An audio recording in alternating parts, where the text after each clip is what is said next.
Alhamdulillahi Rabbil Alamin. Suis-je sincère? Alors beaucoup se posent cette question-là. Walillahi alhamd, Dieu merci. Des gens se demandent, est-ce que je suis sincère? Comment savoir si je suis sincère ou pas? Alors la première des choses à savoir, si tu te poses la question, est-ce que je suis sincère ou pas? C'est un premier signe clair qui prouve sûrement que tu es sincère, incha'Allah ta'ala. Car l'hypocrite ne se pose même pas la question. Il sait au fond de lui qu'il n'est pas sincère. La personne sincère se pose la question. Donc déjà c'est un premier signe qui prouve que tu es sûrement sincère et c'est un bon signe. Deuxième des choses, ici Omar ibn Abdelaziz rahimahullah ta'ala disait wa radiyallahu an, méfie-toi d'être l'allié d'Allah azza wa jal en public tout en étant son ennemi en secret. Alors si tu gardes une part d'action en secret et que tu ne dévoiles pas toutes tes actions en public, eh bien sache que c'est une preuve de sincérité. Certaines personnes malheureusement ne font que des actions en public, mais quand ils se retrouvent en secret, ils ne font aucune bonne action, pire que cela. Ils deviennent ennemis de Dieu en privé, c'est-à-dire qu'ils désobéissent à Dieu tout simplement parce qu'ils ne sentent pas le regard ou la présence des gens, en oubliant que ce qui nous importe particulièrement, c'est le regard d'Allah Jalla wa Ala. Voilà pourquoi Ibn Qayyim rahmatullahi alayhi disait, lorsque tu te retrouves seul dans l'obscurité et honte du regard de ton Seigneur Tabaraka wa Ta'ala, et dis-lui à ton âme, celui qui a créé l'obscurité me voit.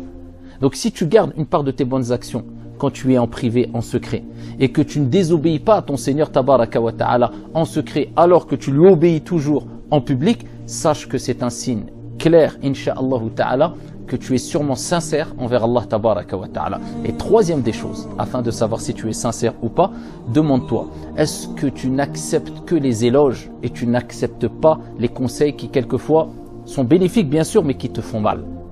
Et pose-toi la question, est-ce que tu aimes la célébrité, oui ou non? Ibrahim ibn Adham rahmatullahi alayhi disait, n'est pas sincère envers Allah Tabaraka wa Ta'ala celui qui ahabba ash-shuhra, qui aime la célébrité. La personne qui aime être connue, aime la célébrité, aime les éloges simplement, eh bien celui-là n'est pas sincère envers Allah Azza wa Jalla. Alors être célèbre sans le chercher, sans l'aimer, eh bien cela ne contredit pas la sincérité. Mais aimer la célébrité et chercher simplement la célébrité et les éloges et ne pas accepter les conseils, eh bien ça c'est un signe sûrement que tu manques de sincérité. Donc si tu as réuni les trois choses que j'ai citées précédemment, te poser la question, adorer Allah Jalla wa Ala en public comme en privé et ne pas chercher la célébrité et simplement les éloges, tu es sûrement sincère, incha'Allah ta'ala, et c'est un long combat jusqu'à notre mort. Ici, le fait d'être sincère et de renouveler son intention afin de adorer notre Seigneur avec sincérité, c'est un dur combat et c'est pour cela qu'il est important de multiplier les invocations afin de demander à Allah Tabaraka wa Ta'ala, celui qui détient les cœurs entre ses doigts, il les tourne comme il veut, de nous accorder sincérité et véracité, qu'Allah Subhanahu wa Ta'ala nous accorde sincérité et véracité jusqu'à notre mort. Amin ya Rabbal Alamin, walhamdulillahi Rabbil.